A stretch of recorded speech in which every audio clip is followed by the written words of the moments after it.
വയനാട് പുൽപ്പള്ളി അമരക്കുനിയിൽ വനംവകുപ്പിന്റെ പിടിയിൽ ഒതുങ്ങാതെ കടുവാ സാന്നിധ്യം പ്രദേശത്തുണ്ട് എന്നുറപ്പായതോടെ മൂന്നാമത്തെ കൂടും സ്ഥാപിച്ചിട്ടുണ്ട്. കുങ്കിയാനകളെ ഉപയോഗിച്ചുള്ള തിരച്ചിൽ നാളെ രാവിലെ മുതൽ തുടങ്ങാനാണ് വനംവകുപ്പിന്റെ തീരുമാനം. പ്രത്യേക അറിയിപ്പ്: അമരക്കുനി ഭാഗത്ത് കടുവയുടെ സാന്നിധ്യമുള്ള മേഖലകളിൽ വനംവകുപ്പ് പല സംഘങ്ങളായി തിരച്ചിൽ നടത്തുന്നതിനാൽ പ്രദേശവാസികൾ ജാഗ്രത പുലർത്തണമെന്ന് അഭ്യർത്ഥിക്കുന്നു. Chief forest veterinary officer doctor Arun Zachariah ഇന്ന് രാവിലെ എത്തി. വനംവകുപ്പ് ഉദ്യോഗസ്ഥർ 3 സംഘങ്ങളായി തിരിഞ്ഞ് അമരക്കുനി അരിച്ചുപെറുക്കി. കവലയിലെ കാട് പിടിച്ചു കിടക്കുന്ന പറമ്പിൽ കടുവാ സാന്നിധ്യത്തിന്റെ സൂചനകൾ നൽകുന്ന കാഷ്ടം അടക്കമുള്ള അവശിഷ്ടങ്ങൾ കിട്ടി. ഇവിടെ മൂന്നാമത്തെ കൂട് സ്ഥാപിച്ചു. നേരത്തെ 2 ആടുകളെ കൊന്നിട്ട സ്ഥലത്ത് സ്ഥാപിച്ച കൂടുകളും സ്ഥാനം മാറ്റി. ഒപ്പം ക്യാമറ ട്രാപ്പുകളും നിരീക്ഷണ ക്യാമറകളും. വിക്രം, സുരേന്ദ്രൻ തുടങ്ങിയ കുങ്കിയാനകൾ അമരക്കുനിയിലേക്കെത്തി. നാളെ രാവിലെ തെരച്ചിലിന് ഇവയെ ഉപയോഗിക്കും. കുങ്കി പെട്രോളിങ്ങിന് വേണ്ടിയിട്ട് 2 ആനകളെ, വിക്രം അതുപോലെ തന്നെ സുരേന്ദ്രൻ എന്നീ കുങ്കി ആനകളെ പുത്തങ്ങ ആന ക്യാമ്പിൽ നിന്നും ഇവിടെ എത്തിച്ചിട്ടുണ്ട്. കുങ്കി പെട്രോളിംഗ് നാളെ ആരംഭിക്കുന്നതാണ്.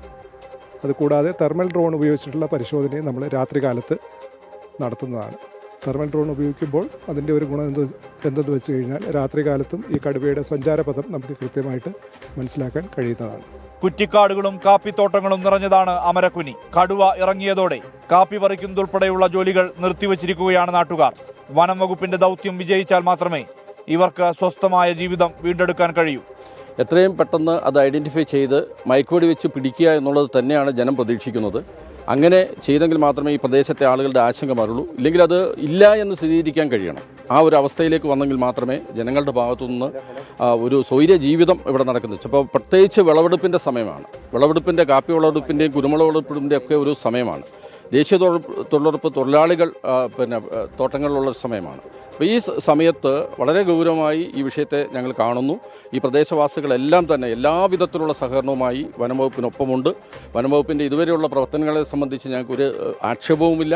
കടുവ അവസാനം ക്യാമറ ട്രാപ്പിൽ കുടുങ്ങിയത് 2 ദിവസം മുമ്പാണ്.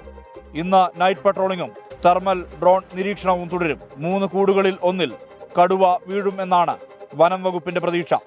ഒപ്പം നാട്ടുകാരുടെയും. അമരക്കുനിക്കാരുടെ ഭീതി അകലണമെങ്കിൽ കടുവ കൂട്ടിലാകണം.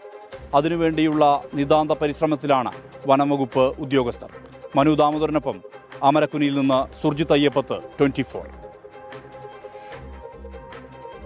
കടുവാഭീതി ഒഴിയാത്തതിന്റെ ആശങ്കയിലാണ് പ്രദേശവാസികൾ. ദൈനംദിന ജോലികൾക്ക് പോലും പോകാൻ കഴിയാത്തതിന്റെ ആശങ്ക നാട്ടുകാർ പങ്കുവെക്കുന്നു. കുട്ടികളെ ധൈര്യത്തോടെ സ്കൂളിലേക്ക് വിടാൻ കഴിയാത്ത അവസ്ഥയാണ് പ്രദേശവാസികൾക്ക്.